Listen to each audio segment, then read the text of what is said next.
Time's Earl. Suddenly, the elder sister panicked. Was there a secret link between the cat-faced girl and Xiaolou? Their arrival seemed mysteriously timed. To avoid another scare, the big sister took Xiaolou to the rich lady's husband's house, ready to return her. The man was as stubborn as a rock, refusing Xiaolou regardless of persuasion. Since the cat arrived, his wife has mumbled to herself like under a spell. She said a white-haired girl lived in her home. Hearing this, the elder sister realized the visions weren't due to illness but had the story. To avoid more strange events, she resolved to leave Xiaolou in the park. Though reluctant, she had no choice. After just a few steps, the big sister wavered and planned to turn back. Suddenly, an old lady popped up and startled. Pan do mat edles VCA a circumflex uki times a tilde I with dotibus clatophore ABC3 o mat micro case dilar paragraph a tilde divide by pan its and direct reflex a quarter a circumflex I grovlas 1f7b h hook acute glossal stroke a circumflex really clatify 2-3 copyright. The old lady seemed a bit off, like she had lost her marbles. For safety, the big sister decided to take her to the police station. Omar tether bit offo I acute lost her marbles plus or minus letter 19a letter 37d u acute letter FEFC sedilus relic letter 4b3 currencies in paragraph letter 1 a letter 3 f3 currencies same pun sign a amount there acute right but odd, as if jobless in mind you remote a quarter RCU e alpha remote pan sign symbol 36c h decided to take a amount letter 3c to relic letter 4b3 remote a quarter or not sign I quarter o tilde acute grove acute 11 o remote micro yen s with delta plus or minus Chinese letter. After explaining, the big sister was leaving when she met the old lady's son, whose face looked sour as vinegar, real tough. Seeing her go, the handsome guy chased after to apologize. He felt guilty for shouting at her in the hospital and decided to escort the big sister home. On the way, the big sister told him she had thrown away Xiaolou. It wasn't because she couldn't afford it, that Haji Mai was simply too odd. Her best friend and mother-in-law faced tragedies after cat adoption. Was fate playing a prank? Subtitles. The handsome guy was also amazed. They returned to the station to investigate the little sister's Hajime. Upon learning the soul ball was back at the pet base, they promptly contacted them. Curly was about to cremate it.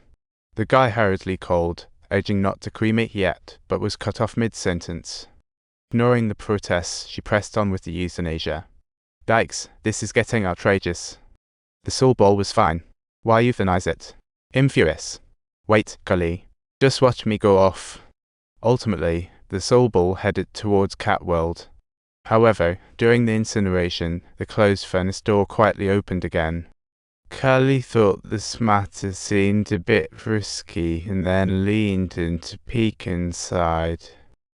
"Ah, so good, brothers." With a series of screams, the furnace door slammed shut and the flames ignited, incinerating Curly on the spot. On the other side, the big sister returned home and suddenly heard a cat's meow outside the door. Peeking through the peephole, she saw toy cat stick shift. How bizarre! Who could be messing with that cat toy?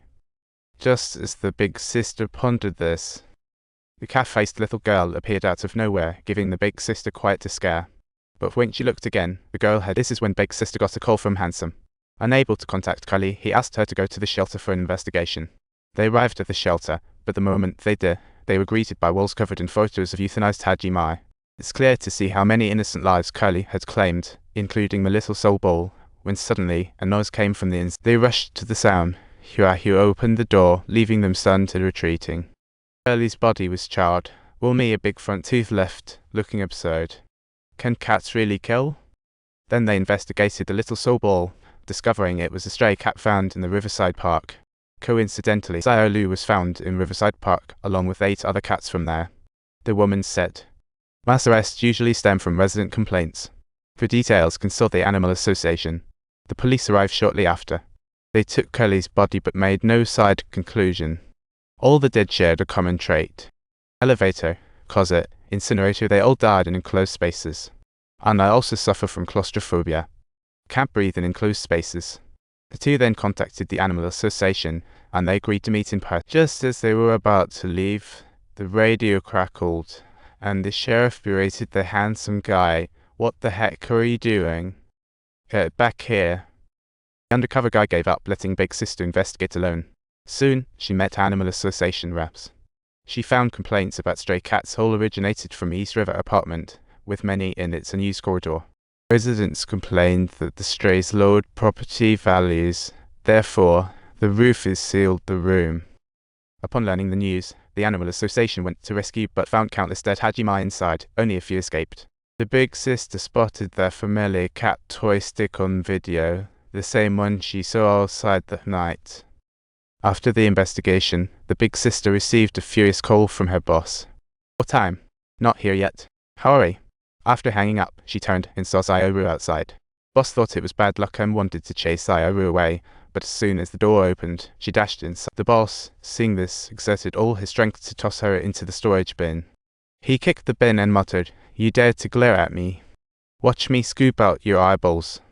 This annoyed the boss even more, so he whipped out a stick and started poking around the cage.